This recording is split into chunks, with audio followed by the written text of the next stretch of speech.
Hey, what's up, fam? Hope everybody's doing fantastic out there. Today we are going to take a look at probably one of my new favorite Vosteeds.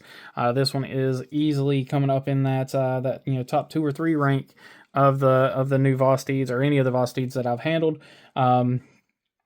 If you recognize the packaging, you'll know that it's a Vanchor lock knife, and without too much suspense, you guys have already seen it. It is the new Vosteed Shilin cutter. This knife has very quickly won my heart. I really enjoy the Vanchor lock quite immensely, and this is a kind of I want to say it's a slightly updated or refined version of that Vanchor lock. I'm really digging this. Reverse flicks wonderfully, thumb flicks wonderfully. There's a few things I would change about it, being the multiple deployment methods, but yeah, I kind of wish they would have just either kept it as thumb stud only, or thumb stud and flipper, because I think the flipper does really well, but the front flipper, I don't care for the front flipper. Outside of that, it's a phenomenal knife, and I can get over the little mohawk there. I just ignore it. I don't use it.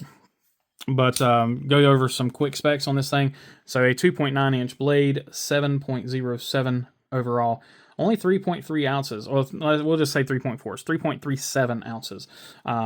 Not a bad weight on this thing. It is all aluminum.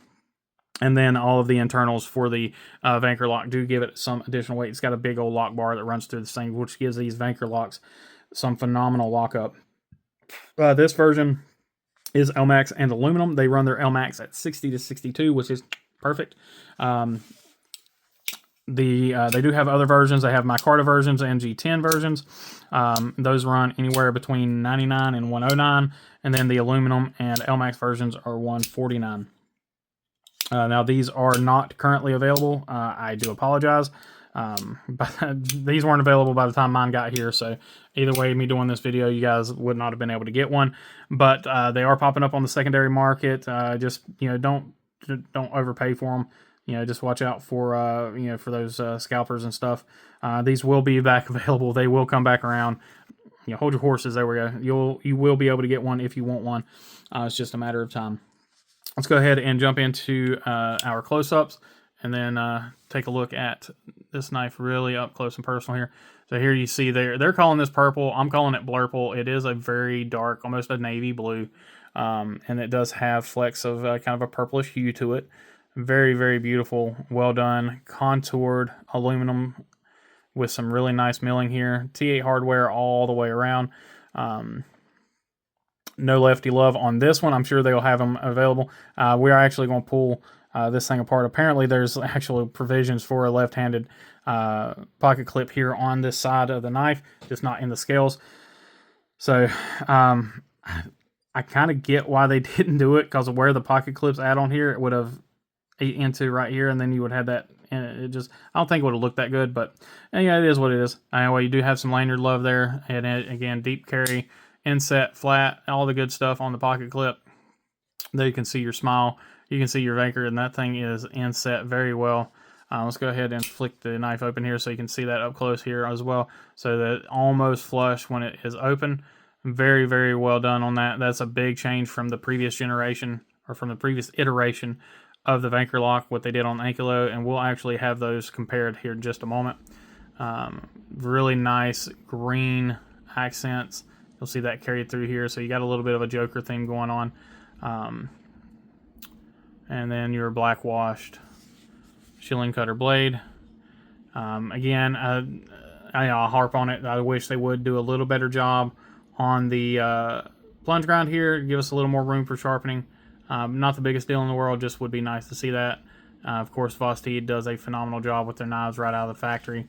Their knives are stupid sharp right out of the factory, and this one is of no exception.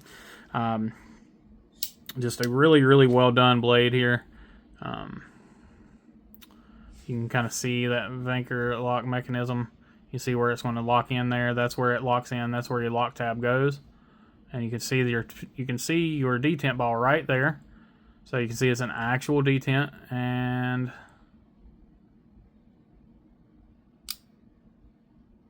You can't really see it. Let's see. Can we see it from this side? Not really. Let's see if I can put some light on it and see if we can see it.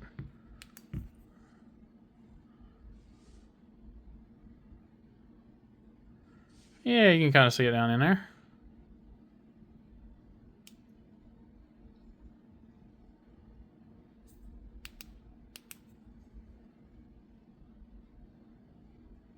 So there you can see that leaf lock into place. You see that big old chunk of metal there. That is a solid chunk of steel that is on that leaf spring system. And that is what engages on the blade. You push the button in and it locks it down, pushes it down, and there you go. Fantastic locking system. A very, very strong system. That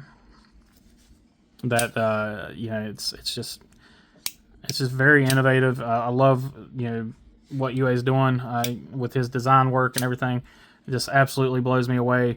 I wish they'd get a little more help. I think they need some more personnel to help them with not only the manufacturing side of it, but also the customer service side of it. I do know that you know, there's maybe some small issues there. It's not that they don't have good customer service. They have amazing customer service. It's just, unfortunately, there's so few of them that sometimes it is a little on the slow side. So just keep that in mind. They are a small operation, even though they don't seem like it, because they're, you know, oftentimes considered one of the, you know, big, you know, 3 or 4 or 5 or whatever, you know, Chinese knife manufacturers.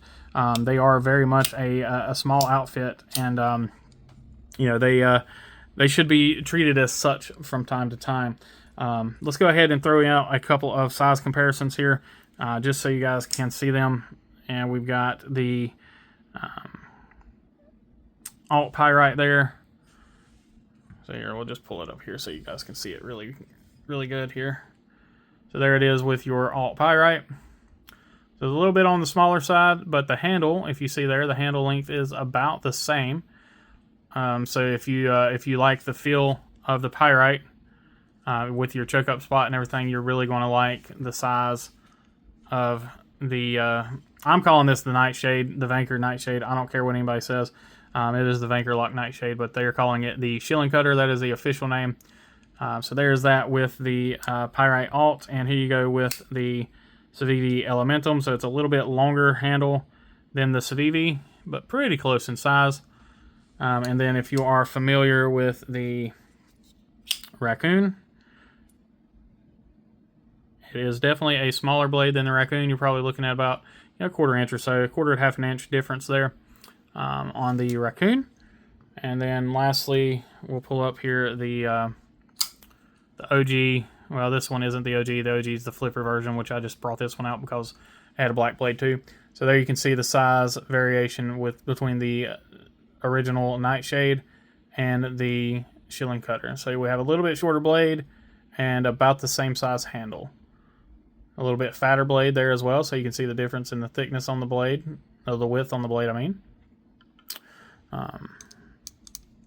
And then, of course, the Nightshade Mini, the Mini Shade.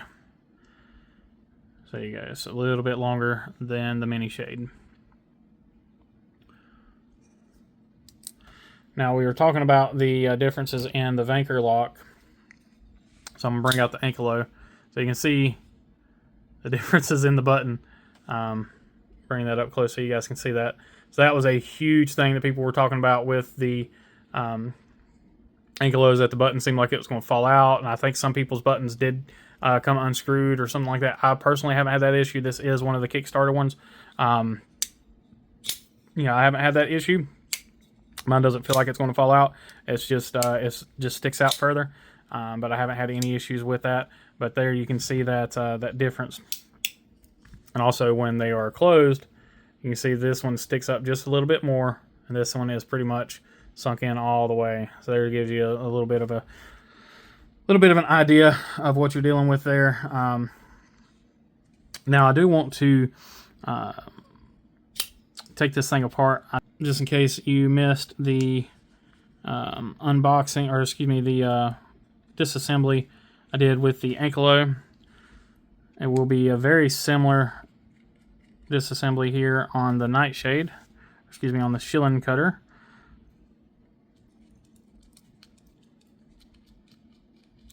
A little bit of Loctite in that one. And it looks like the Shilin cutter has one more screw. And this one's spinning. Get this screw out here.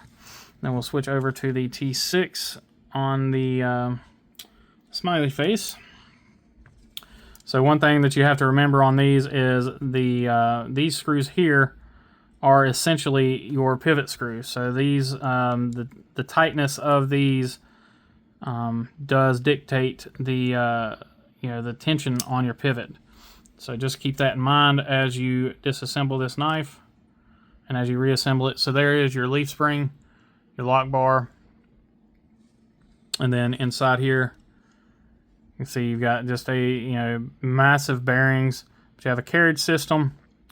Looks like one of the things they did here is they gave you a little more room on the actual pivot.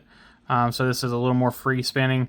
So that's probably got a lot to do with why the action is so much better than it is on the Ankelo. So this is going to take a little less break-in versus the Ankelo. But there you can see your lock-in, your locking spot there on the blade. But yeah, really super simple setup. It's it just works. It works really well, and especially being that this is really this is literally the second iteration of this lock system being used. Yeah, really super proud of those guys. Like I said, for doing everything that they're doing on the innovation front and coming up with some really nice designs. It's been quite a pleasure watching them grow over the last several years. Let me get this in here. I'm going to try to put this screw in. Oh, I grabbed the wrong screw. Whoop. I'm going to put it back together and have the so you guys can see the mechanism work again. And leave the faceplate off.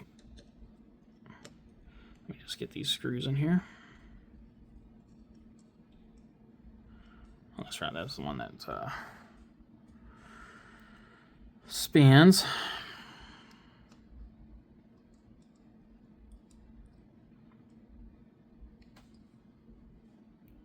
And these screws are different lengths, so it is very important that you pay attention to where they're coming from.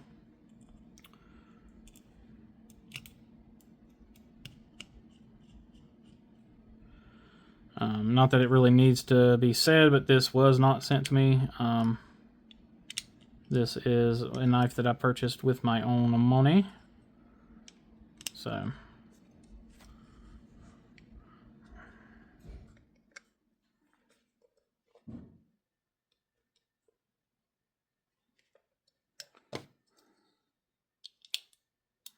all right, so here we go. So now y'all will be able to see that lock in, and you can see when you press the button in, it moves that out of the way.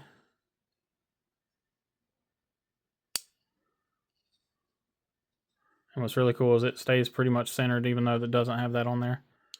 So you can see that.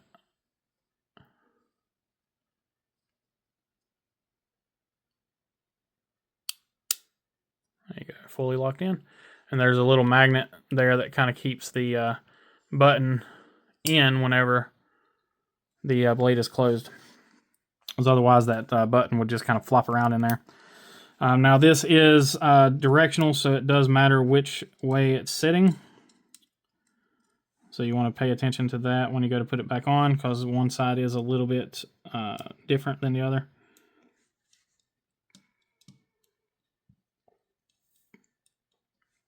And like I said, with this, you just want to snug these screws up. You don't want to make them tight, because if you screw them down tight like you would a body screw, that's just the same as locking down your pivot screw, and it just it kind of locks up the action. So what I like to do is I will just get them snug at first, and then just back them up about a quarter of a turn.